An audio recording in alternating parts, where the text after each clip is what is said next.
주님 그 열한 제자 다시 만나시사 마지막 그들에게 말씀하시기를 너희들은 가라져 세상으로 가서 제자 삼으라 세상 많은 사람들을 세상 모든 영혼인에게 알렸나니 가서 제자 삼으라 나의 길을 가르치라 내가 너희와 항상 함께 하리라. 지금도 우리 주 찾아오사 어두워져가는 저 세상 바라보며 마지막 우리에게 부탁하시기를 너희들은 가라져 세상으로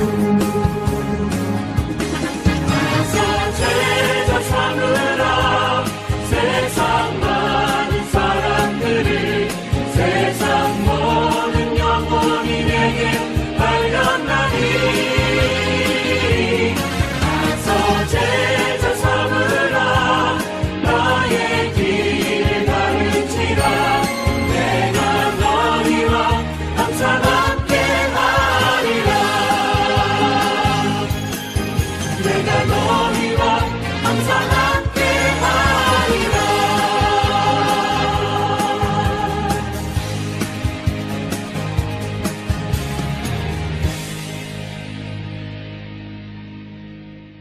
오늘 증거할 본문 말씀을 봉독해 드리겠습니다.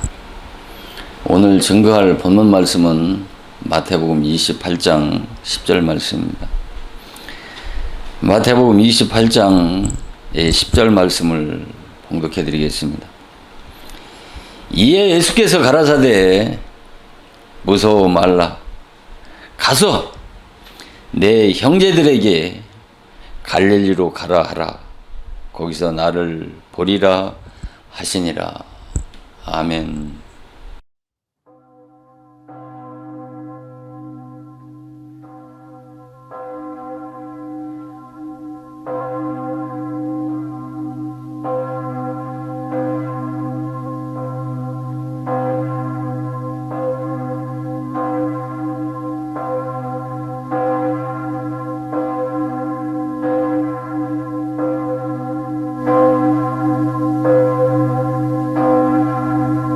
오늘 이 시간은 제자들에게 갈릴리로 가라는 그런 주제의 말씀을 가지고 말씀을 증거할 때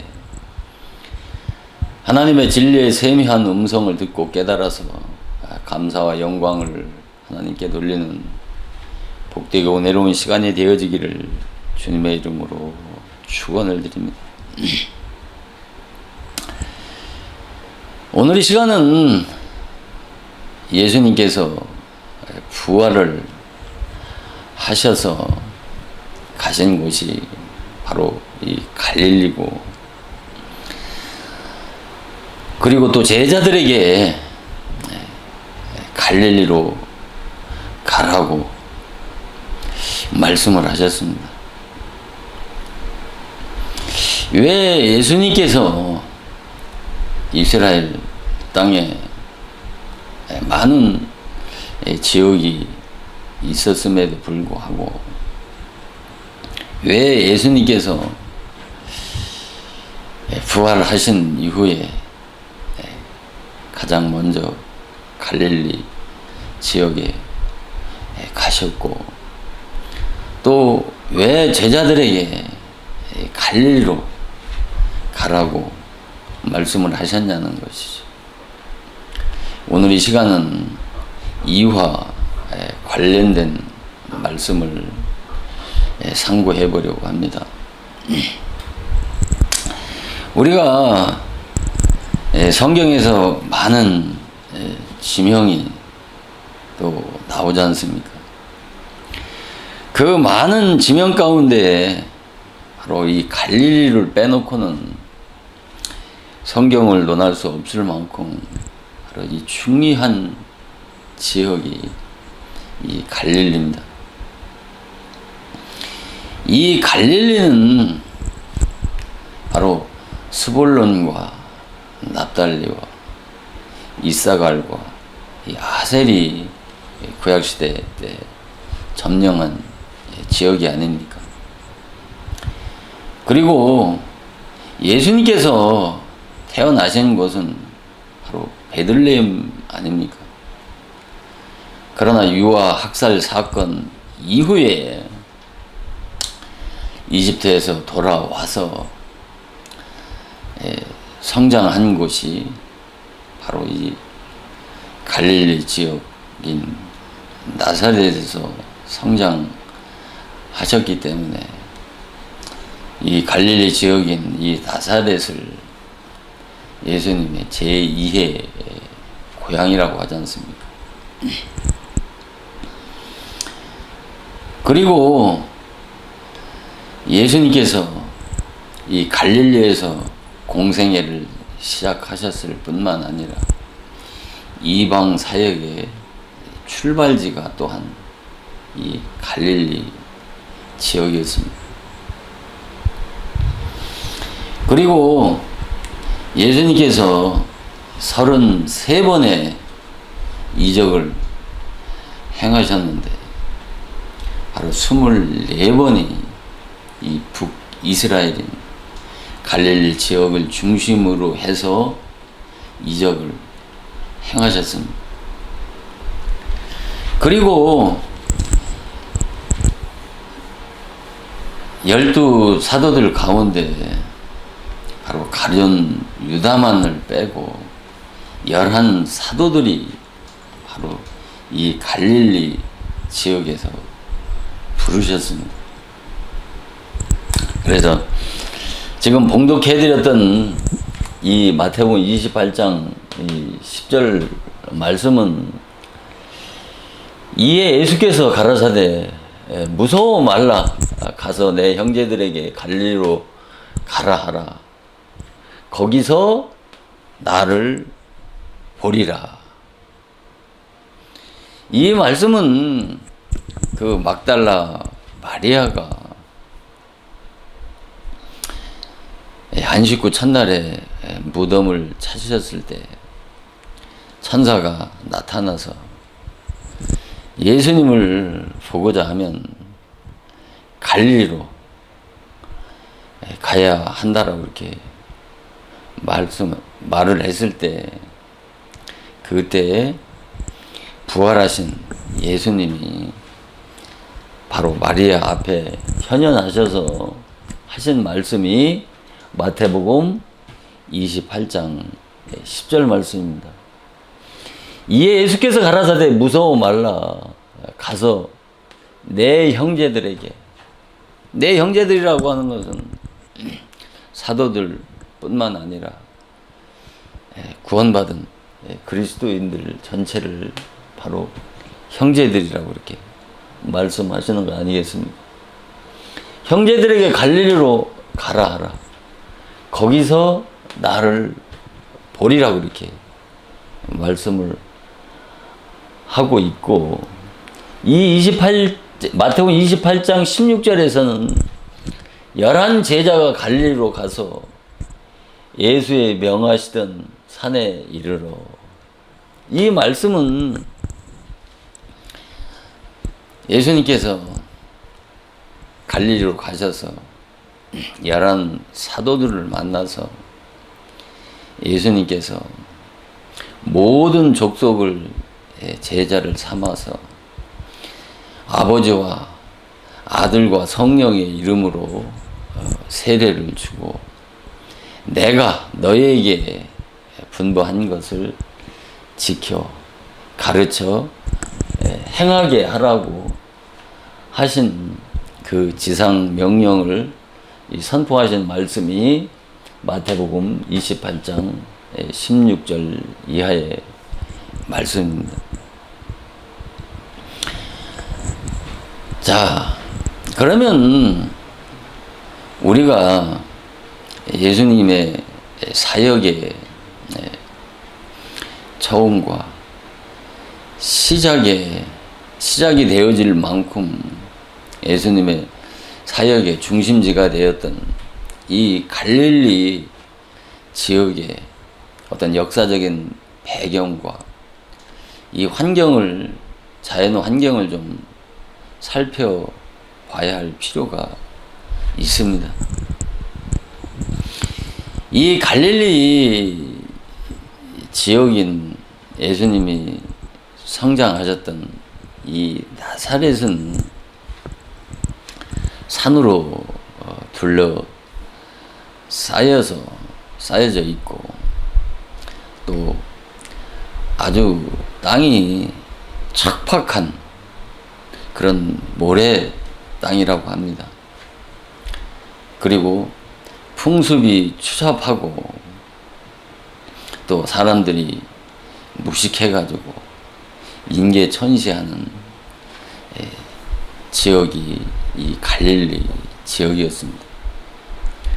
그래서 사두개인 그 바리새인들이 갈릴리에서 무슨 선한 일이 일어나겠느냐라고 피아냥 거리면서 이 예수님을, 나사렛 예수님 갈릴리 사람이 아니냐라고 비웃고 조롱하지 않지 않습니까? 그만큼 이 갈릴리 나사렛은 북이스라엘 지역 중에서 얼마나 낙후된 지역이었는지를 짐작할 수 있지 않겠습니까?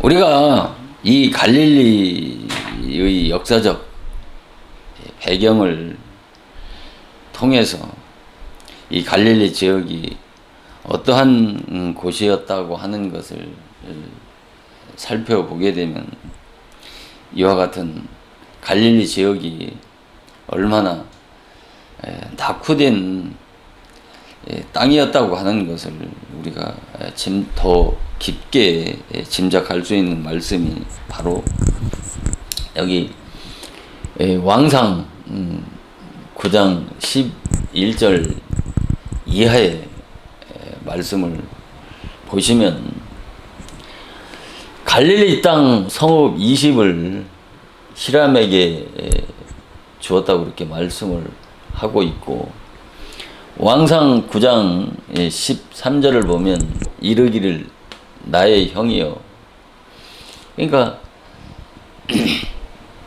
두로 왕 히람이 이 솔로몬을 나의 형이라고 하면서 내게 준 이 성읍들이 이러하느뇨 하고 이름하여 가볼 땅이라 하였다고 이렇게. 그러니까 두로 왕 히람이 이 갈릴리 지역을 20성읍을 이 히람에게 준 그 땅을 바로 가볼 땅이라 이렇게 명명을 했다고 말씀하고 있습니다. 이 말씀은 통일왕국 이후에 솔로몬이 성전을 건축할 때 이 두로 왕 히람이 목재니 석재니 또 기술자들을 지원해주고 그 받은 솔로몬에게 두로 왕 히람이 받은 땅이 이 20성읍인데 그것이 바로 이 갈릴리 땅이었습니다. 이 땅을 받은 이 두로 히람은 바로 이 성읍들이 이러하느냐. 그러니까 이 성읍이 어떤 이런 땅을 나에게 주느냐라고 하는 이 반어법 아니겠습니까? 하고 이름하여 이 땅을 가볼 땅이라고 이렇게 말한 이 가불이라고 하는 뜻은 기쁘지 않다라고 하는 뜻인데, 두로 왕 히람이 이같이 말한 것은 갈릴리 지역이 화려한 그런 예루살렘에 비하면 모든 분야에서 생활 수준이나 환경이 얼마나 낙후된 지역이었는지를 알 수가 있지 않겠습니까? 그리고 이 갈릴리에 대한 이 역사적 배경을 한 군데 더 보게 되면, 이 이사야 9장 2절과 이사야 9장 1절과 2절 이하의 말씀을 보면, 전에 고통하던 자에게는 흑암이 없으리로다. 옛적에는 여호와께서 스불론 땅과 납달리 땅으로 멸시를 당케 하였더니 후에는 해변의 길과 요단 저편 이방 갈릴리를 영화롭게 하셨느니라. 그 말씀하시면서 2절에 보니까 흑암에 행하던 백성이 큰 빛을 보고 사망의 그늘 땅에 거하던 자들에게 빛이 비치었도다. 이사야 9장 1절 이하의 말씀은 이스라엘 왕 이 베가가 아람 왕 르신과 동맹을 맺어서 이 아수르를 공격하려고 할 때 이스라엘 왕 베가가 남유다의 아하스 왕에게 함께 아수르를 공격하자고 하는 제안을 했을 때 이 남유다 왕 아하수가 거절을 합니다. 이 거절을 하자 아합 왕과 이스라엘 왕이 남유다 예루살렘을 공격을 합니다. 르신과 베가로부터 공격을 받으니까 이 남유다 왕 아하스가 바로 아수르 왕에게 도움을 요청하지 않습니까?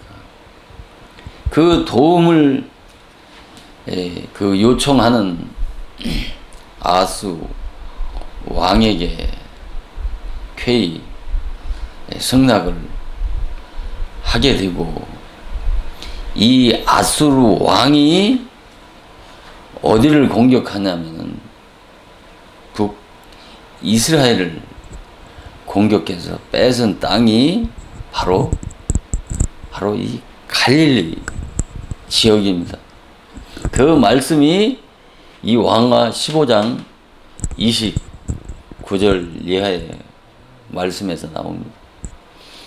이스라엘 왕 베가 때에 아수르 왕 디글라 빌레셀이 와서 이온과 아벨벳 마하가와와 야노아와 게네스와 하솔과 길앗과 갈릴리와 납달리 온 땅을 점령하고 그 백성을 사로잡아 아수르로 옮겼다고 이렇게 말씀을 하고 있습니다.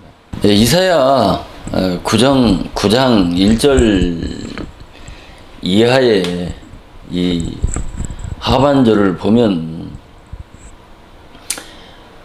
여호와께서 스볼론과 납달리 땅으로 멸시를 당케 하였더니 후에는 해변의 길과 요단 저편 이방 갈릴리를 영화롭게 하셨다고 이렇게 말씀하시지 않습니까?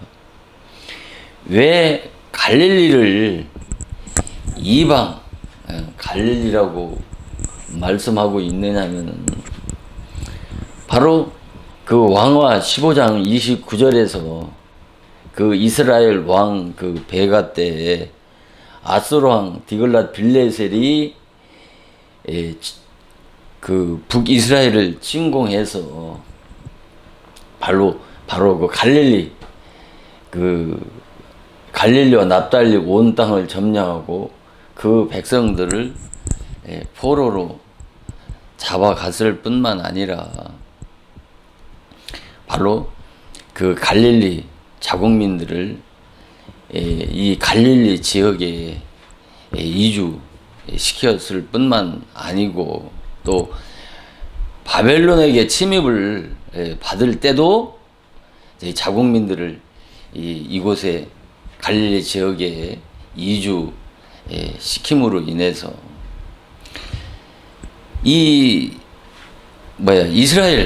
이스라엘과 이방이 섞여 살다 보니까 어떤 이스라엘의 순수한 그 혈통이 유린당해서 또 혼혈 잡종이 되었기 때문에 이 갈릴리를 이방 갈릴리라고 말하는 것이고, 그래서 이 갈릴리 지역에 이방인들이 가장 많이 사는 곳이 되었기 때문에 이방 갈릴리라고 이렇게 말하는 것입니다.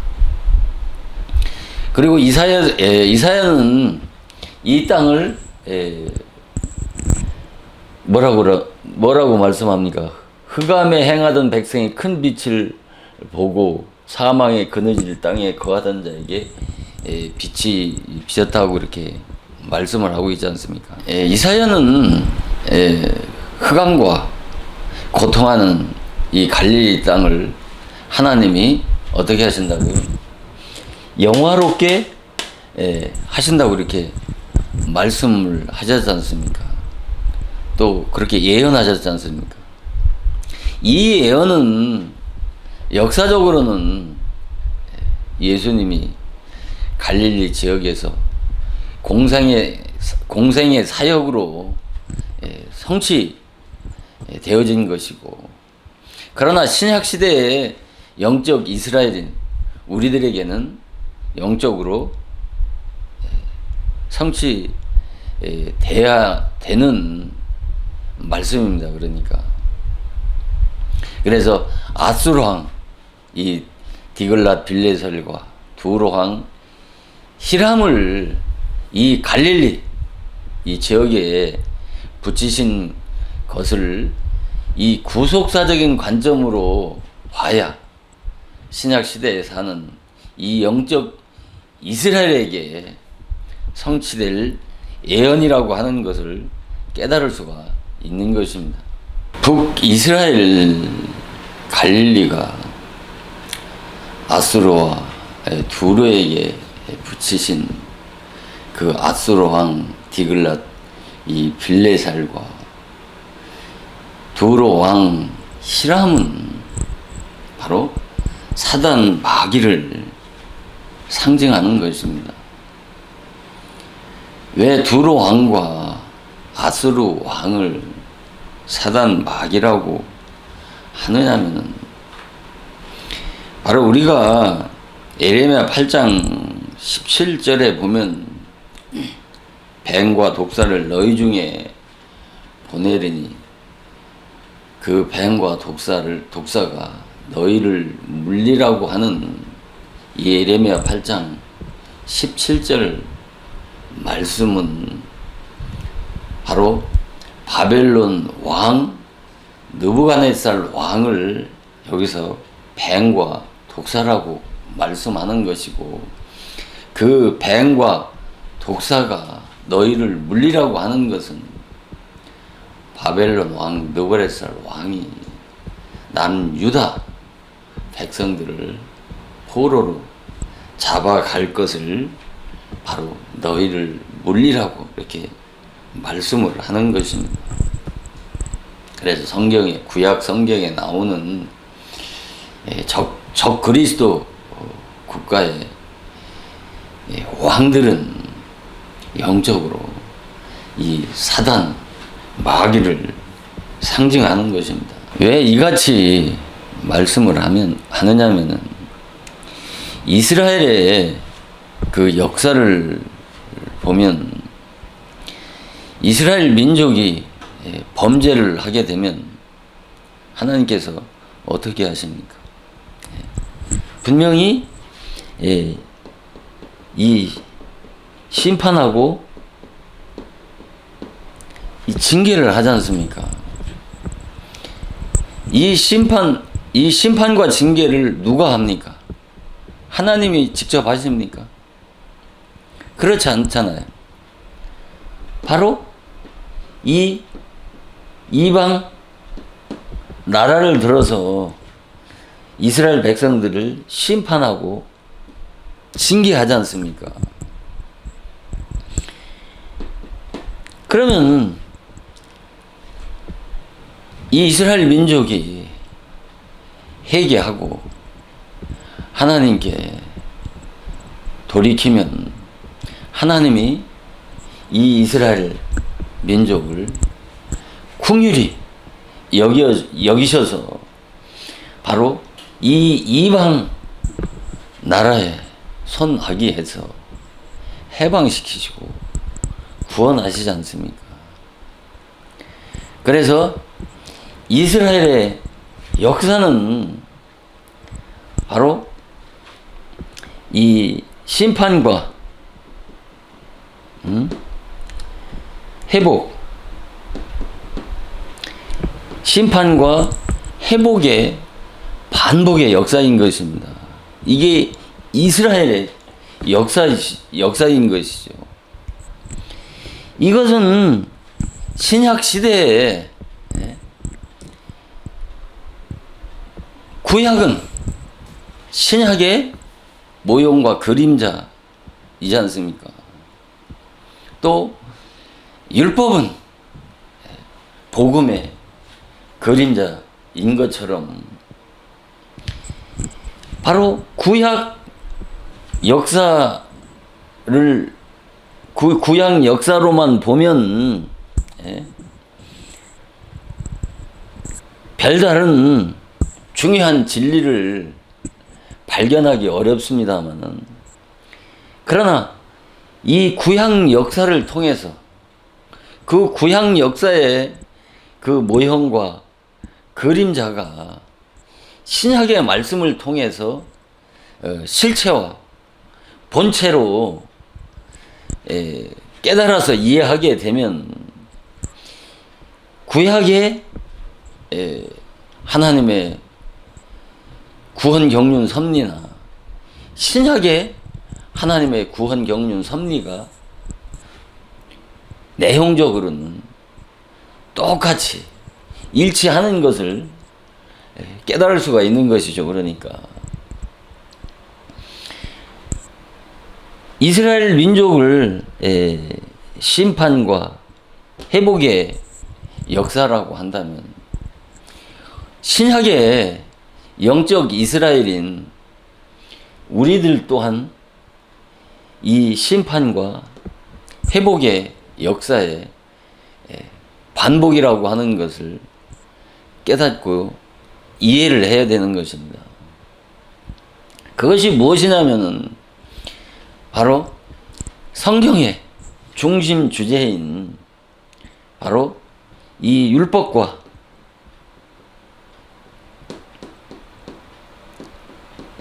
복음의 역사인 것이죠. 이 율법과 복음의 이 신약의 역사나 구약의 심판과 회복의 역사나 내용적으로는 동일하단 말입니다. 그래서 이스라엘 백성들을 범죄하게 되면 하나님께서 이방 나라를 들어서 먼저 심판하고 그들이 깨닫고 회개해서 하나님 앞에 돌아오면은 그들을 구원하는 역사가 바로 회복의 역사였던 것과 같이 바로 신약에도 마찬가지예요. 죄만 짓고 죄악 세상에서 죄만 짓고 살던 인생이 하나님 앞에 부름받아 나오면 단번에 복음으로 거듭나서 하나님의 자녀가 되어지는 것이 아니라 바로 이 율법의 주관자가 누굽니까? 아니 사단 마귀지 않습니까? 그 사단 마귀가 다스리는 뭐예요? 율법. 이 교회에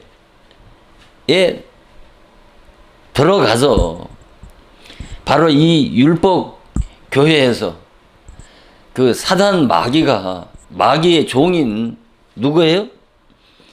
이 율법의 종, 율법의 사명자를 통해서 뭐를 받아요? 이 정죄, 심판을 받아서 바로 이 회개하면 죄를 깨닫고 회개를 하게 되면 무엇으로? 예수 그리스도 안에 있는 이 복음으로 거듭나서 하나님의 자녀가 되어지는 것입니다. 그러니까 구약 역사나 신약 역사나 구원 역사는 내용적으로 보면 동일하단 말입니다. 그러니까 이방 나라의 왕을 방금 말씀드린 것처럼 아수르 왕 디글랏 빌레셀이나 두로 왕 히람은 바로 사단 마귀를 상징한다고 하는 이유가 이 이방 나라 왕은 신약 시대에 누구를 상징하냐면 사단 마귀를 상징한단 말입니다.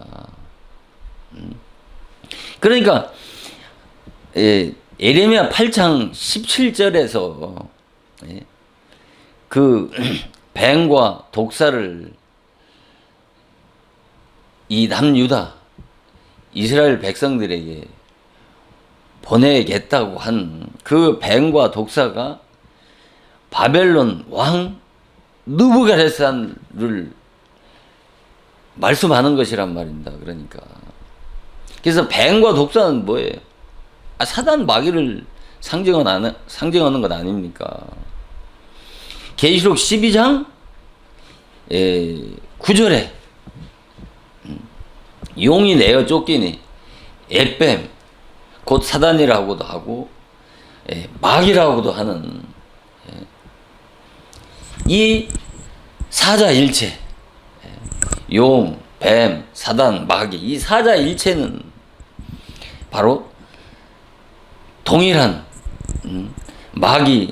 사단 마귀를 상징하는 것이란 말입니다. 그래서 이방 나라 왕을 누구라? 사단 마귀를 상징하는 것이란 말입니다. 그래서 교회를 나오게 되면 먼저 이 율법 교회에 율법의 사단의 종인 이 율법의 사명자 밑에서 바로 정죄 심판을 받아서 죄를 깨닫고 해결을 해야 하는데 바로 그 율법의 사명자가 주는 바로 그 율법의 말씀, 이 율법의 말씀이 바로 기독교의 초보인 이 세상 초등학문이란 말입니다. 이 초등학문이 어린 아이가 먹는 율법의 젖이라고 하는 것이란 말입니다. 이 젖을 먹고 어떻게 해요? 이 젖이 율법의 말씀이란 말입니다. 이 율법이 죄인들을 회개하지 않은 죄인들을 내가 어떤 죄인인지를 알지 못하는 자들에게 율법으로 정죄해서 죄를 깨닫고 회개하게 하는 사명이 바로 율법의 사명입니다. 율법의 주관자가 다스리는 바로 율법 교회에서 율법의 주관자 사단 마귀의 종인 이 율법의 사명자를 통해서 먼저 정죄 심판을 받아서 내가 어떤 죄인인지를 먼저 깨달아야, 내가 어떤 죄인지를 깨달은 자에게 복음으로, 그 다음에 복음으로 거듭나게 해서 하나님의 자녀가 되어지는 것이란 말이에요. 그래서 먼저는 율법 신앙을 통과해야 그 다음에 복음 신앙으로 신앙의 전환을 이룰 수가 있는 것이란 말입니다. 그래서 이 개인의 어떤 구속사적인 관점에서 볼 때 이스라엘의 그 역사 속에서 갈릴리를 두로왕 히람과 또 아수르왕 그 디글랏 빌레셀에게 바로 붙이신 것은 바로 죄악 세상에서 타락한 죄인이 교회에 나오자마자 예수 믿고 중생해서 하나님의 자녀가 되는 것이 아니라 먼저 두로와 같은 그런 율법의 주관자, 곧 후견인과 청지기 아래서 반드시 뭐를 해야 돼요? 이 종로를 해야 바로 율법으로 죄를 깨닫고 회개한 다음에 그 다음에 복음으로 예수 그리스도 안에 있는 복음으로 구원을 받을 수가 있는 것이란 말입니다. 그러니까 이 갈라디아 4장 1절에서 내가 또 말하노니 유업을 이을 자가 모든 것의 주인이나 어렸을 동안은 종과 다름이 없어서 그 아버지의 정한 때까지 후견인과 청지기 아래 있는다고 이렇게 말씀을 하고 있지 않습니까? 유업을 이을 자라고 하는 것은 바로 하나님의 자녀를 말씀하는 것 아니겠습니까? 그러니까 하나님의 자녀가 되기 위해서는 지금 설명하는 거예요. 유업을 이을 자가 모든 것의 주인이나. 그러니까 하나님의 자녀는 모든 것의 주인. 그러니까 하나님의 어떤 상속을 받을 자라는 것이죠. 그러니까 유업을 이을 자, 하나님의 자녀가 모든 것의 주인이고 하나님의 나라의 주인공이지만은 그러나 어렸을 동안에는, 그러니까 하나님의 자녀가 되기 전에는 종과 다름이 없다는 것이죠. 어렸을 동안 종과 다름이 없어. 그러니까 종이라는 것이죠. 종은 무엇을 말하는 겁니까? 종에게는, 그러니까 사단의 율법 아래에 있을 때는 사단이 율법의 주관자 그 사단 아래서 종 노릇하고 있을 때는 아들이 아니고 종이라는 것이죠. 그러니까 종이 거듭나면 뭐가 되는 거예요? 아들이 되는 것 아닙니까? 아들이 되는 것 아니에요. 그러니까 반드시 이 사단의 율법의 주관자, 왜 율법의 주관자라고 그러겠어요? 그 율법을 하나님은 입법자지만은 그 사단에게 그 율법의 권세의 전권을 위임한 거예요. 그래서 사단을 율법의 주관자라고 하는 거예요. 그러니까 율법의 주인공은 사단이라고 한다면 복음의 주인공은 예수 그리스도시죠. 그러니까 이와 같이 두 인격자를 통해서 기독교의 천국 역사가 시작되어지고 완성이 되어진단 말입니다. 그러니까 율법 신앙을 통해서 신앙이 출발은 율법 신앙으로부터 출발을 하는 것이요. 그 다음에 죄를 깨닫고 회개해서 내가 어떤 죄인이라고 하는 것을 철저하게 깨닫게 되면 그 다음에 예수 그리스도의 복음 신앙으로 신앙의 전환을 이룰 수가 있는 것이란 말입니다. 그래서 여기 갈라디아서 4장 1절에 그러니까 어렸을 동안은 종과 다름이 없다. 종에게는 어떻게 해요? 아브라함의 유산을 이스마엘에게 상속해 줄 수 없다고 하는 것은 상속해 주질 않잖아요. 아들에게 상속해 주잖아요. 그러니까 그 상속권의 주인이 누구예요? 이삭이란 말입니다. 이스마엘이 아니란 말입니다. 반드시 거듭나야 아들이 되기 때문에 아들에게만 상속권이 있기 때문에 바로 유업을 이을 자가 모든 것의 주인이라고 그렇게 말씀하는 것 아니겠습니까? 아무리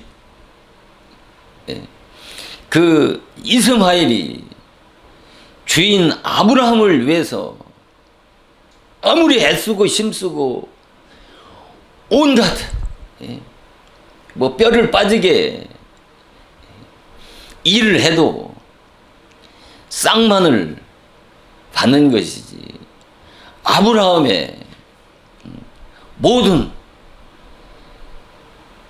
소유의 상속권은 이스마엘에게 있는 것이 아니고 누구에게만 있는 거예요? 이삭에게만 있는 거, 아들에게만 있는 거란 말입니다. 그래서 기독교 신앙은 종의 신앙에서 그 다음에 거듭나야 아들의 신앙이 되어지는 것이란 말입니다.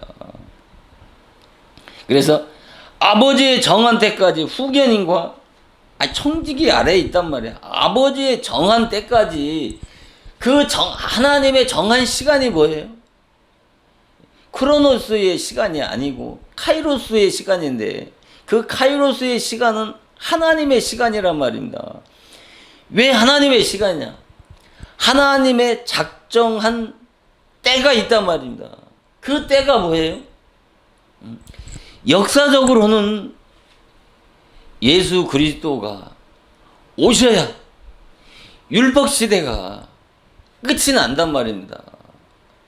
그러나 개인의 구속사적인 입장에서 봤을 때 바로 내가 그 율법 신앙의 한계를 철저하게 체험하고 깨달아서 율법 신앙의 그 애쓰고 수고한 그 율법 신앙이 다 무익하고 헛되다고 하는 것을 깨달으면서 내가 아무리 애쓰고 힘쓰고 노력해 본 결국은 자기 자신에 대해서 율법의 높은 표준을 지킬 수 없으니까 자기 자신에 대해서 어떻게 해요?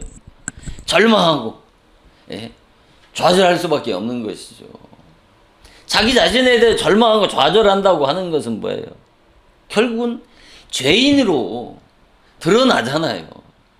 하나님 앞에 드릴 것은 이 죄라고 하는 것밖에 하나님 앞에 드릴 것이 없는 인간의 공로나 공적이나 인간이 자랑할 만한 의라고 하는 것은 전무하다라고 하는 그것을 깨달을 때까지 이것을 영적인 죽음이라고 하는 것이란 말입니다. 이 자리에까지 이르러야 하나님의 때라고 하는 것입니다. 하나님의 시간이라고 하는 것이란 말입니다. 이 시점까지 율법 아래서 성장하고 자라야 되기 때문에 죄악 세상에서 부름받아 나오게 되면 진리교회에서 복음의 종을 통해서 거듭난 하나님의 자녀가 되는 것이 아니라 반드시 율법의 주관자가 다스리는 그 율법교회에서 율법의 사명자, 사단의 종인 그 율법의 사명자 밑에서 먼저 정죄 심판을 받아야 되는 것입니다. 많은 고난과 훈련을 통해서 자기가 얼마나 극악무도하고 파렴치하고 못되고 악한 죄인이라고 하는 것을 처절하게 깨달아야 그때서 인간은 그리스도를 간절히 갈망하고 사모하게 되는 것이란 말입니다. 그 갈망과 사모가 어디까지 성장을 해야 되느냐면 바로 인간의 그 육체 생명보다 더 소중하게 여기는 인간의 죄의 원흉인 이 자존심을 포기할 만큼 그리스도를 간절히 사모하고 갈망하는 그 같은 심령 속에 바로 무엇을 보내어 주셔요? 성령을 보내어 주셔서 인간을 구원하시는 것이란 말입니다. 그래서 아버지의 정한 때까지, 그때까지, 죽을 때까지 누구에게 붙인다는 거예요? 후견인과 청지기 아래 붙인다는 것이죠. 이스라엘 백성들을 범죄하면은 이방의 왕, 이방 나라의 그 왕을 들어서 이들을 심판하고 징계하신 것처럼 바로 하나님의 정한 때까지 바로 율법의 주관자, 율법의 이 사명자를 통해서 이 정죄의 심판을 받아야 뭐를 깨달아요? 죄를 깨달을 수 있고 회개할 수 있는 것 아니겠습니까? 그래서 아버지의 정한 때까지 이 후견인과 청지기 아래서 뭐를 한다? 종로로 타게 한다는 것이죠. 이 후견인과 청지기가 누구냐면 이 후견인이라고 하는 것은 바로 성년이 되어질 때까지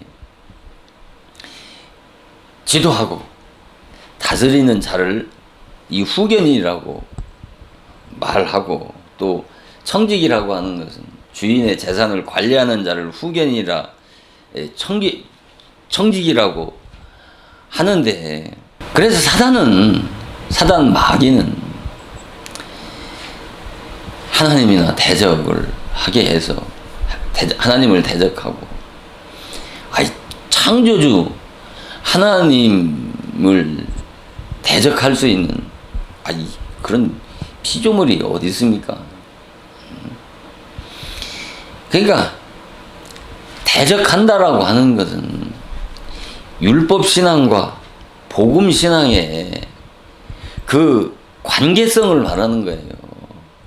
그러니까 율법은 복음을 대적하기 때문에 율법과 복음의 어떤 대적 관계를 설명하는 것이지, 사단은 피조물이라면 사단이 창조주 하나님을 어떻게 대적을 해요? 피조물이 창조주 하나님 앞에 어떻게 대적을 하냔 말이에요. 이 사단은 하나님께로부터 사명을 받은 하나님이 쓰시는 종이기 때문에, 구약에서는 이방 나라 왕이라고 말씀하는 것이고, 신약에서는 뭐라? 율법의 주관자를 용이니 뱀이니 사단이니 마귀라고 말씀하는 거예요. 그러니까 구약 말씀을 통해서 보면은 이 사단이라고 하는 존재가 명확하게 드러나지 않지만은 이 신약 말씀을 통해서 보니까 구약에 하나님을 대적했던 적 그리스도의 국가인 그 왕들이 바로 사단 마귀를 상징하고 있는 것이라고 하는 것을 신약 말씀을 통해서 깨달을 수 있지 않습니까? 그러면서 갈라디아서 4장 3절에는 이와 같이 우리도 어렸을 때 이 세상 초동 악문 아래서 종로로 됐다는 거예요. 그러니까 이 세상 초동 학문이라는 거지. 이 세상 초동 학문. 그러니까 이 초동 학문은 뭐예요? 어떤 세상 학문을 말씀하는 것이 아니고 바로 율법의 말씀을 초동 학문이라고 말씀하는 것입니다. 그러니까 이 초동 학문을 가지고 율법 아래에 있는 자들을 양육하고 기르는 자가 누구예요? 이 후견인과 청직이라니까요. 그러니까 이 어린아이 선생이 누구예요? 후견인과 청직이란 말이에요. 이것을 사단이니 마귀라고 이렇게 말씀하는 거예요. 그러면 이 초동 학문을 왜 세상 학문이 아니라 율법이라고 말씀하느냐는 그런 의문을 갖게 된다라고 한다면 바로 골로새 2장 20절에 보면 너희가 이 세상 초동 학문에서 그리스도와 함께 죽었거늘 어찌해요? 세상에 사는 것 같이 의문에 순종하느냐라고 말씀하잖아요. 그러니까 이 세상 초동 학문이 이 어법으로 보면 골로새 2장 20절에 어법으로 보면 초동 학문이 곧 뭐라는 거예요? 의문이라고 말씀하는 것 아니에요. 그러니까 의문이 초동 학문이란 말이에요. 그래서 골로새 2장 8절에는 누가 철학과 헛된 속임수로 너희를 노략할까 주의하라고 이렇게 말씀하면서 이것은 사람의 유전과 세상 초동학문을 쫓으며 그리스도를 쫓는 게 아니라고 이렇게 말씀하잖아요. 사람의 유전이라고 하는 것은 바로 이스라엘 백성들이 구전으로 내려오는 바로 조상 때부터 구전으로 내려오는 이 토라를 사람의 유전이니 뭐 장로의 유전이니 이 같은 말로 말씀하는 것이죠. 그러니까 그러면서 뭐라고 말씀하느냐면 세상 초동 학문을 쫓는 것이고 그리스도를 쫓는 것이 아니라는 것이죠. 그러니까 너희는 율법을 쫓는 것이고 그리스도의 복음을 순종하지 않는다는 것이죠. 그러니까 너희는 율법의 말씀에 순종은 하면서 그리스도의 복음에는 순종하지 않는 것을 가지고 바로 골로새 2장 8절에서 세상 초동 학문을 쫓는 것이고 그리스도를 쫓는 것이 아니라고 이렇게 말씀을 하는 것 아니겠습니까? 그러면 여기서 의문이라고 하는 것은 왜 의문이 초동 학문이고 그 초동 학문이 율법이라고 말씀을 하느냐면 고린도후서 3장 6절 7절에 저가 또 우리로 새 언약의 일꾼 되기에 만족해 하셨으니 의문으로 하지 아니하고 영으로 함이라.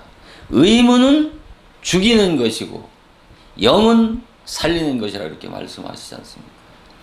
바로 여기서 말하는 의문이 바로 죽이는 의문이 율법이고 영은 복음인데, 이것을 의문을 더 정확하게 알기 위해서는 7절 말씀을 고린도후서 3장 7절 말씀을 보면 더 명확하게 말씀하고 있지 않습니까?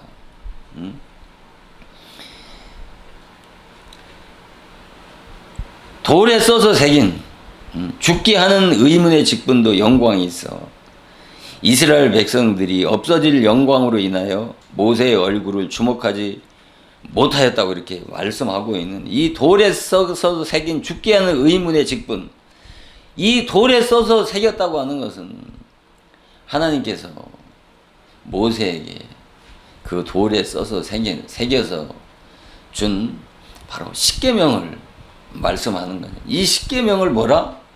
의문이라고 말씀하는 거예요. 그러니까 초동학문이 곧 의문이고 곧 의문이 율법이라고 이렇게 명확하게 말씀하지 않습니까? 그러면서 갈라디아 8장 9절에 그러나 그때에는 하나님 알지 못하여 본질상 하나님 아닌 자들에게 종노릇 하였다니 이제는 너희가 하나님 알 뿐더러 하나님 아신 바 되었거늘 어찌하여 약하고 천한 초동학문 아래서 종노릇 하느냐라고 이렇게 말씀하고 있지 않습니까?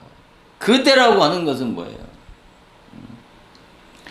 그때는 하나님 알지 못해 본질상 하나님 아닌 자에게 종노릇 했다라고 하는, 그때는 율법 아래 있을 때는 사도 바울도 그때는 율법 아래 있을 때 거듭나지 못했을 때는 하나님을 알지 못해서 본질상 하나님 아닌 자, 그러니까 이 사단 마귀를 율법의 주관자를 하나님으로 알고 본질상 하나님으로 알고 섬겼다는 것이죠.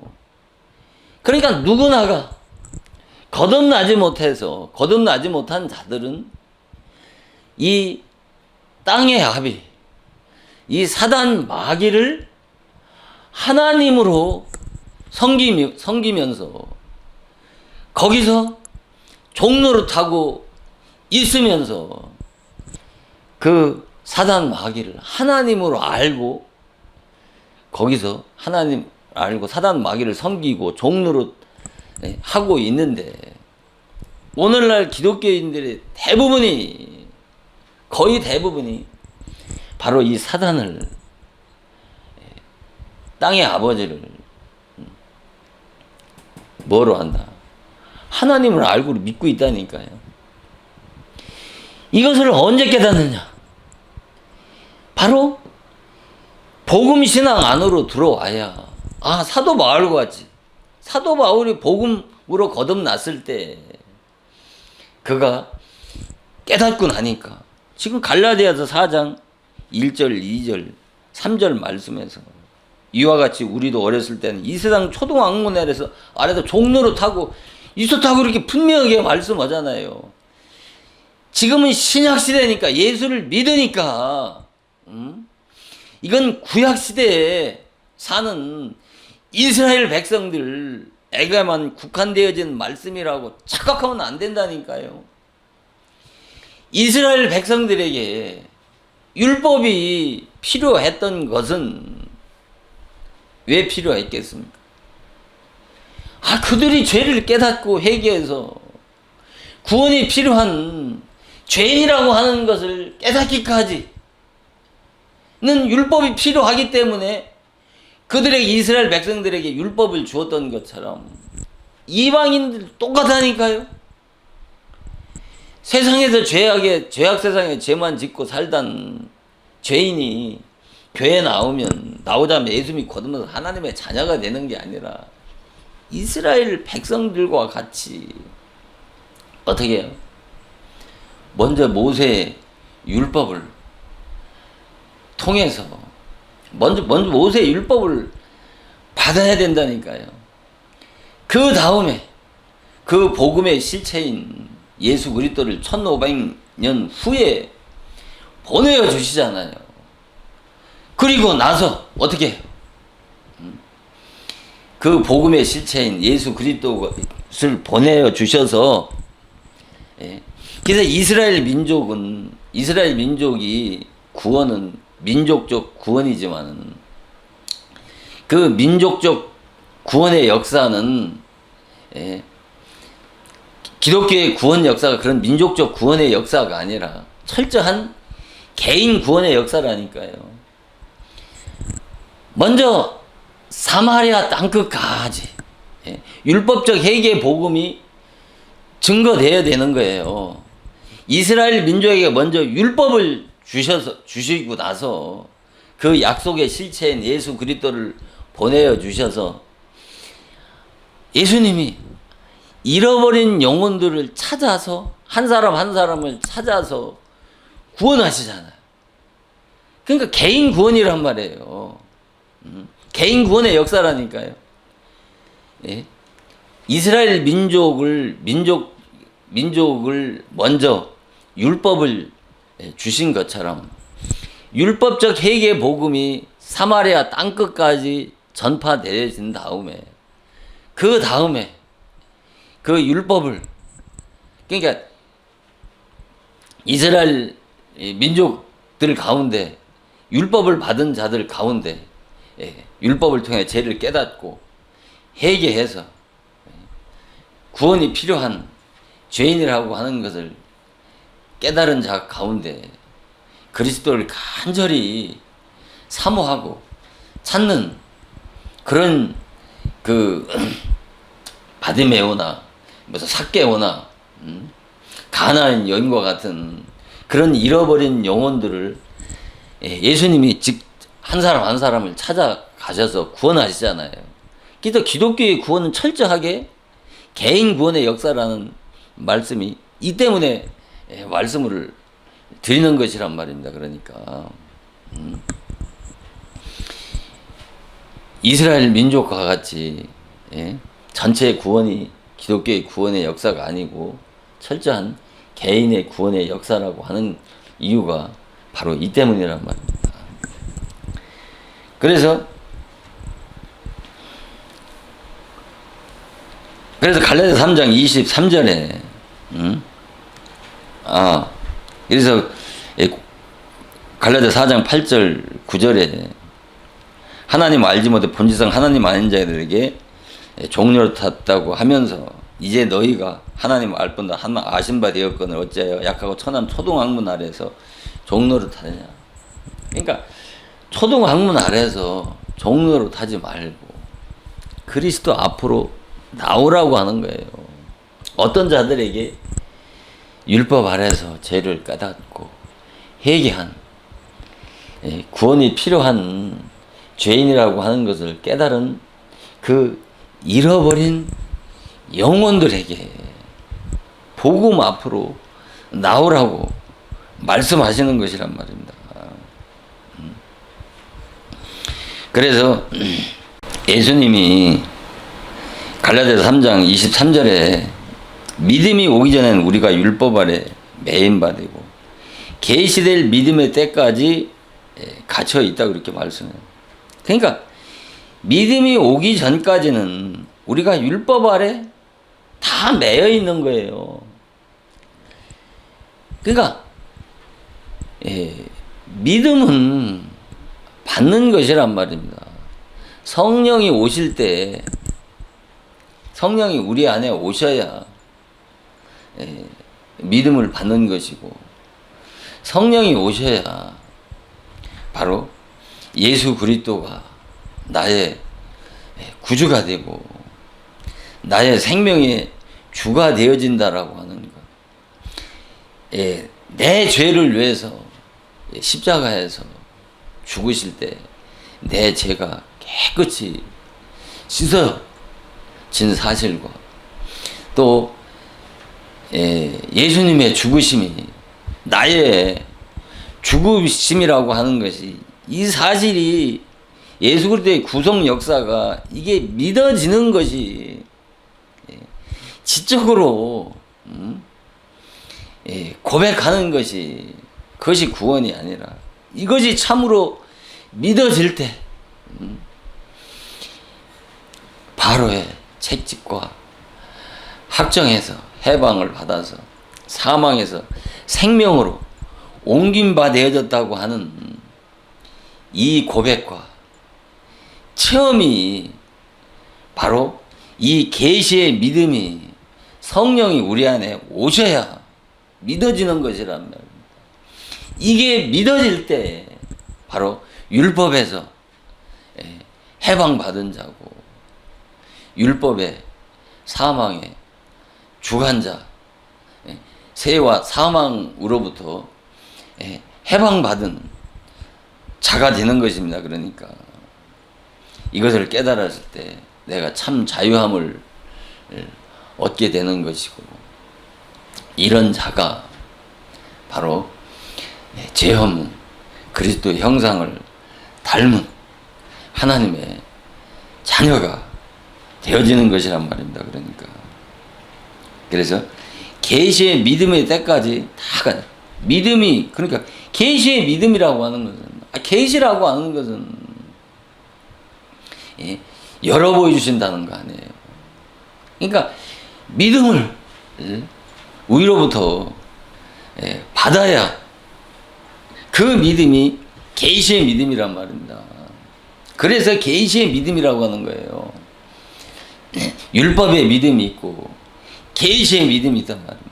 이 계시의 믿음이 위로부터 받은 자가 바로 구원받은 자란 말입니다. 그러니까 그래서 이와 같이 율법이 우리를 그리스도께로 인도하는 몽학 선생이 되어 우리로 하여금 믿음으로 말미암아 의롭다함을 얻게 하려 함이라. 이게 율법이 우리를 그리스도께로 인도한다라고 하는 것은 내가 율법적인 모든 노력과 수고가 헛되다고 하는 그 율법 신앙의 한계를 깨닫고 율법 신앙의 결국은 헛된 것이고 율법 신앙의 결국은 인간을 좌절과 절망으로 몰아가게 하는 것이고 그로 인해서 율법 신앙의 결국은 죽음만을 가져다 주는 것이라고 하는 것을 깨닫게 될 때 그리스도를 그때서 인간은 바라보게 되는 거예요. 그래서 율법이 그리스도께로 인도한다고 이렇게 말씀하는 것이란 말입니다. 내가 죽음을 깨달았을 때 그때서 비로소 인간은 그리스도를 찾게 되어지기 때문에 율법이 우리를 그리스도께로 인도하는 몽학 선생이라고 이렇게 말씀하시는 것이고 갈라디아서 3장 25절에 믿음이 온 후로는 우리가 몽학 선생 아래 있지 아니하다고 그러지 않습니까? 몽학 선생은 뭐예요? 어릴 몽자란 말입니다. 어린아이 선생이 뭐라? 이 어린아이 선생이 누구예요? 후견인과 청직이라니까요. 후견인과 청직. 그래서 율법의 말씀, 이 율법의 말씀이 어린 아이들이 먹는 젖인데 이 젖이 뭐냐면 율법 교훈의 젖이라고 한단 말입니다. 그러니까 교훈이라고 하는 것은 이 디다스 칼리아인데 이 디다스 칼로스에서 유래되어진 단어예요. 이 디다스 칼로스는 어린아이 선생이란 말입니다. 그러니까 어린아이 선생이 뭐예요? 이 후견인과 청직이고 그 후견인과 청지기가 누구예요?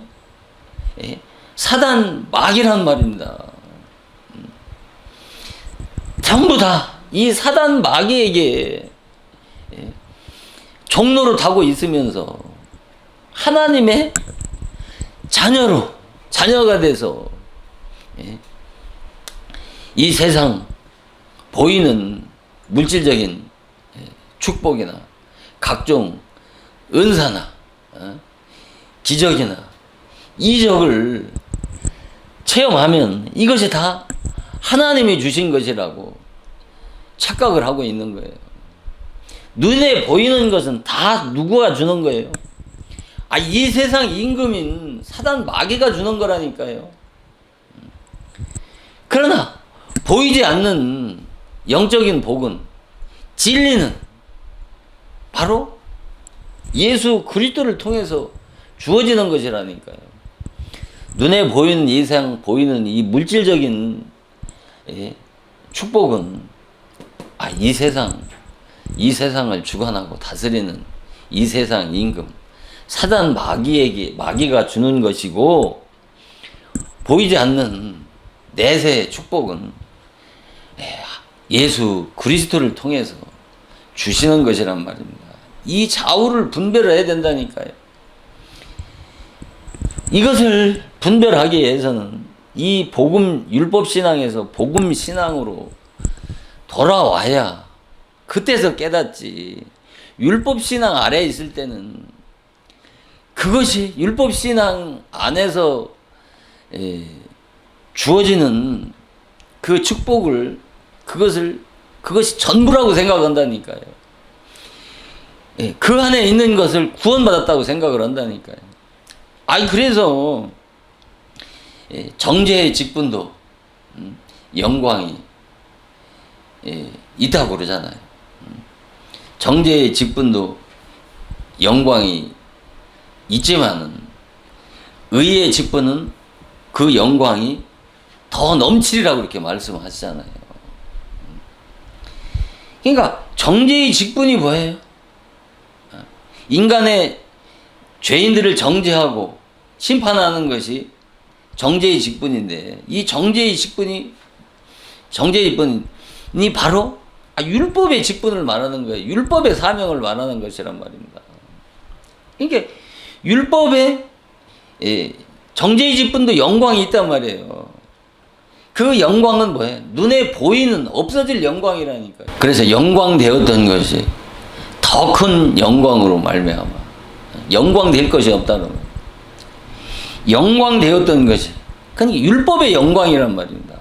그 율법의 영광이 더 큰 영광은 복음의 영광이란 말입니다. 진리의 영광이란 말입니다. 그러면서 없어질 것도 영광으로 말미암아서 이제 길이 있을 것은 더욱 영광 가운데 있느니라. 없어질 영광이 뭐예요? 이 세상 영광이라니까요.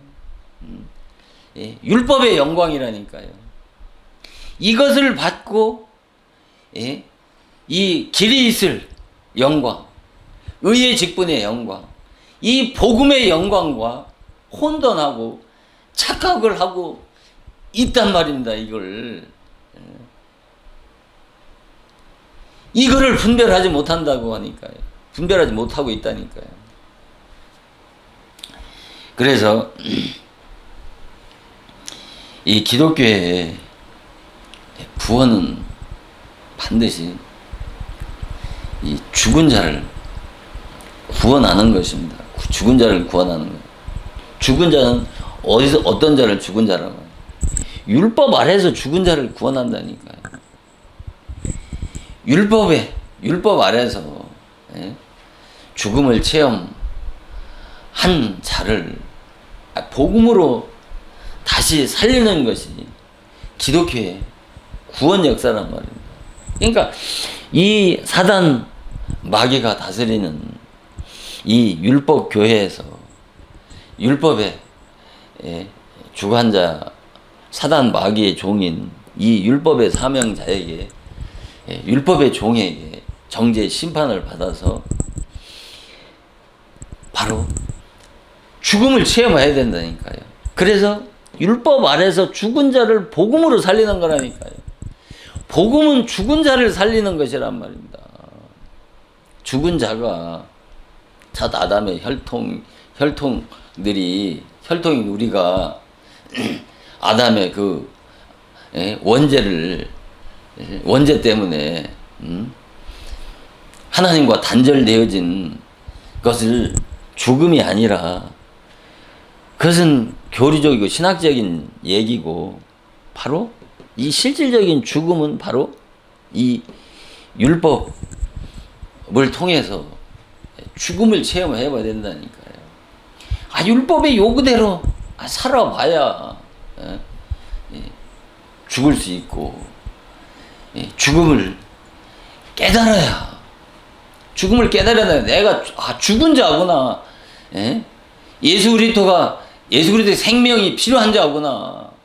예수 그리스도를 통해서 살아나야 하는, 거듭나야 하는, 부활해야 하는, 죽은 자라고 하는 것을, 죄인이라고 하는 것을 정말 철저하게 깨달은 자를, 그것을 깨달은 자를 예수 그리스도의 새 생명을 부어주셔서 다시 살리는 것이 기독교의 구원의 역사이기 때문에 기독교를 생명의 종교라고 하는 것이고, 중생의 종교라고 하는 것이고, 부활의 종교라고 하는 것이고, 체험의 종교라고 말하는 것입니다. 그러니까 그래서 예수님이 공생애를 어디서 시작했습니까? 바로 갈릴리에서 시작하셨습니까? 갈릴리에 시작하셨고, 예수님의 사역의 출발지도 갈릴리고, 아니 이방 사역의 출발지도 갈릴리고, 예수님이 부활하시고 가신 곳도 어디예요? 바로 갈릴리란 말입니다. 또 제자들에게 갈릴리로 가라고 말씀하신 그 이유가 무엇인지를 지금까지 말씀을 심도 있게 들어서 깨달았다면 이해를 하실 수도 있지 않습니까? 왜 예수님이 왜 저기 애굽에서 나오셔서 바로 어디에 들어가셨어요? 이 갈릴리, 북이스라엘인 이 갈릴리 나사렛에서 왜 성장하셨냐 말입니다. 이것은 바로 예수님이 공생활을 시작하기 전까지는 영적으로 보면 율법 아래 들어가신 것이란 말입니다. 예수님도 율법 아래 들어가셔서 거기서 공생애가 시작하기 전까지 거기서 율법 아래서 성장을 하셔야 된다니까요. 예수님의 모든 행적은 우리들이 행해야 하는 것을 몸소 실천해서 보여주신 것이고, 그래서 두루에게 붙이신 갈릴리에서 예수님이 성장기를 보내신 것은 죄인이 먼저 율법 아래 들어가서 율법 아래서 종로로 돼야 할 것을 그림자로 보여주신 것이란 말입니다.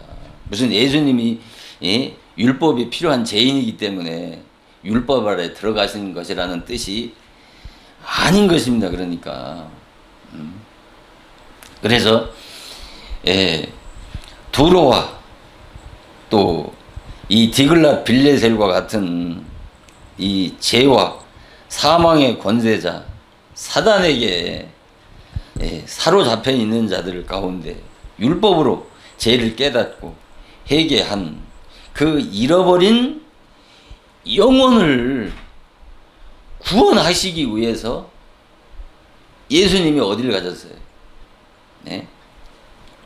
바로 갈릴리로 가신 것이고, 제자들에게도 갈릴리로 가라고 그렇게 말씀하신 것이란 말입니다. 그러니까 이것은 뭐와 같으냐면 이 사단이 주관하고 다스리는 이 율법 교회에서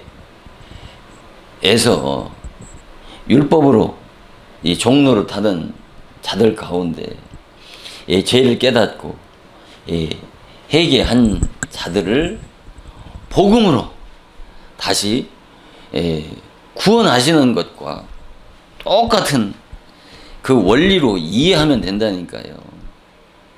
그래서 이 갈릴리 그 나사렛에서 예수님이 성장기를 하셨고 또 공생애도 그 갈릴리에서 공생애 사역을 하신 것도 또 예수님이 부활하시고 그 갈릴리로 가셨고 제자들에게 갈릴리로 가라고 하신 것은 뭐예요? 제자들은 누구예요? 바로 복음의 종들을 말씀하시는 거예요. 이 복음의 종들이 어디를 가야 돼요? 이 율법 아래에 있는 자들 가운데 죄를 깨닫고 회개한 자들을 구원하시기 위해서 예수님이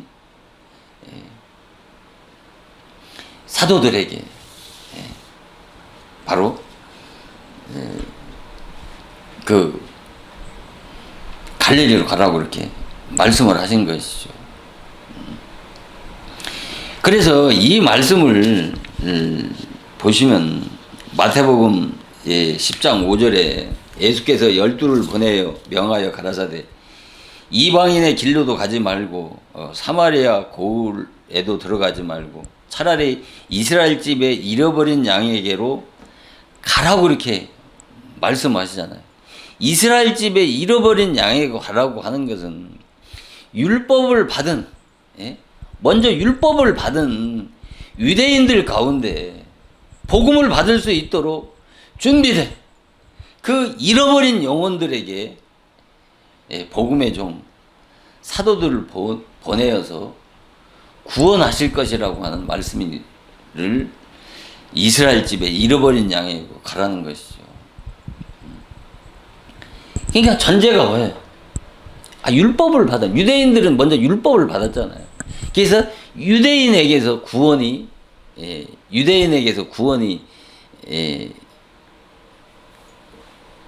구원이 날이라고 하는 이 요한복음 4장 22절이 바로 그런 이유 때문이란 말입니다. 그러니까 율법을 받은 자들 가운데 죄를 깨닫고 회개해서 구원이 필요한 죄인이라고 하는 것을 깨달은 자들을 구원하시기 위해서 바로 이스라엘 집에 잃어버린 양에게 가라고 한 거예요. 이스라엘 집은 뭐예요? 유대인들 아니에요. 율법을 받는 유대인들. 그리고 신약 시대로 말한다면은 율법 교회를 말씀하는 것 아니겠습니까?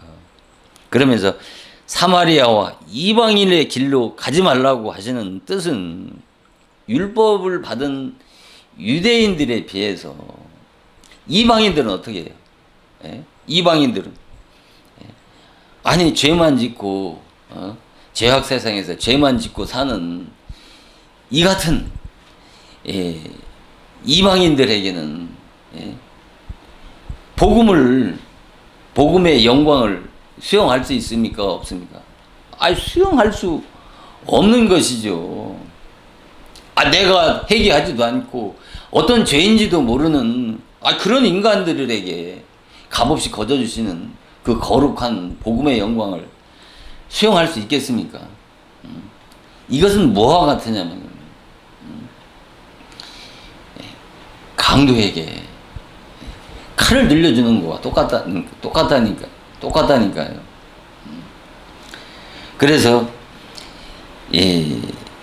이방인들이 신앙생활을 시작함에 있어서 먼저 기독교의 초보인 율법 교훈의 젖을 먹고 성장을 해서 자신이 얼마나 비참한 죄인인지를 깨닫기 전까지는 복음을 받을 수 없기 때문에 이방인의 길로도 가지 말라고 말씀하시고 그 모세의 율법을 받은 유대인들 중에 바로 죄를 깨닫고 회개한 그 잃어버린 영혼, 율법의 의로는 구원받을 수 없는 절망적인 죄인이라고 깨달은 자들에게 복음을 전하라고 하는 말씀이 바로 마태복음 10장 5, 6절 예수께서 12를 내보내시며 명하여 가라사대 이방의 길로도 가지 말고 사마리아인의 고을로도 들어가지 말고 차라리 이스라엘 집에 잃어버린 양으로 가라고 이렇게 말씀하시지 않습니까?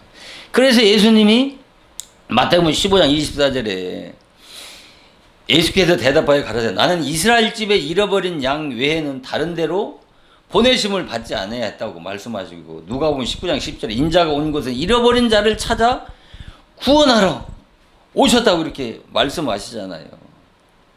그러니까 기독교의 구원은 이스라엘 민족과 같이 민족적 전체 구원이 아니라 영적 이스라엘들에게는 철저하게 영적 이스라엘 한 사람 한 사람을 구하는 철저한 개인 구원의 역사란 말입니다. 그러니까 이스라엘 민족의 율법은 전체에게 주어졌지만은, 그러나 그 약속의 실체인 예수 그리스도 1500년 후에 오셔서 이와 같이 민족적 전체 구원을 하신 것이 아니고, 바로 어떻게 해요? 한 사람 잃어버린 영혼 한 사람을 찾아가셔서 가나안 여인과 같은, 삭개오와 같은, 바디메오와 같은, 창녀와 같은, 세리와 같은 자들을 한 사람을 찾아서 구원하시잖아요. 이 자들은 뭐예요? 이런 자들이 전부 다 잃어버린 영혼이라니까요. 율법을 통해서 죄를 깨닫고 회개한 자들이라니까요. 내 자신이 얼마나 극악무도한 죄인이라고 하는 사도 바울과 같이 자기 자신이, 그 사람이 뭘 그렇게 죄를 많이 졌습니까? 죄를 많이 져서 죄인의 계수라고 하는 것입니까? 그런 것 아니잖아요. 율법을 통해서. 율법은 인간의 그 죄성이 얼마나 깊은가를 들여다보고 깨닫게 하기 위해서 율법이 필요하다니까요. 율법 신앙 없이 이 복음 신앙으로 거듭나게 한다고 하는 것은 이건 전부 다 가짜들이라니까요.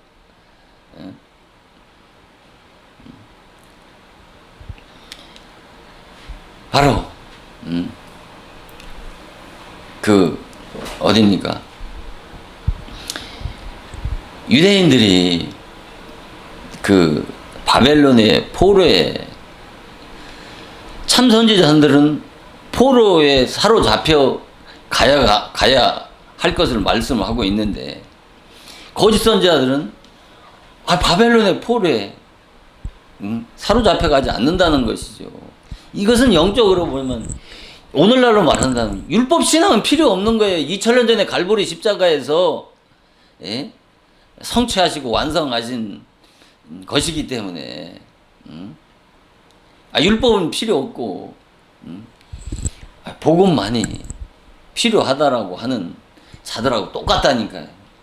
오늘날 강단에서 율법에 대한 말씀을 선포하는 주의 종이 어디 있습니까? 다 복음만을 전하면서 복음의 종이라고 그러지.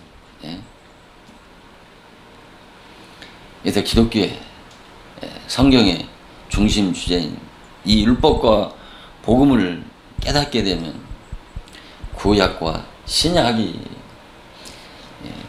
내용적으로 일맥상통하는 진리라고 하는 것을 깨달을 수가 있는 것이란 말입니다. 오늘은 여기까지 말씀을 마치도록 하겠습니다. 잠깐 기도하시겠습니다. 창세전부터 예정하신 구원의 원리가 먼저 기독교의 초보인 초등학문 율법 아래서 죄를 깨닫고 회개를 해야 그 다음에 복음으로 거듭나서 하나님의 자녀가 되는 것이 구원의 순서일진데, 오늘날 예수 믿으면 구원을 받는다고 하니까 죄를 깨닫고 회개함도 없이 자기 자신이 어떤 죄인지도 모르면서 율법 신앙 없이 예수를 지적으로 인정하고 믿으면 구원받은 하나님의 자녀된 줄 아는 것은 중세 시대 때 면죄부만 사면 연옥에 있는 영혼이 단번에 천국에 갈 수 있다는 이 왜곡된 거짓 교리와 다를 바 없다는 것을 깨닫지 못하면 이것이 화요, 저주가 된다는 것을 깊이 있게 깨닫는 은혜가 있기를 간절히 소원합니다.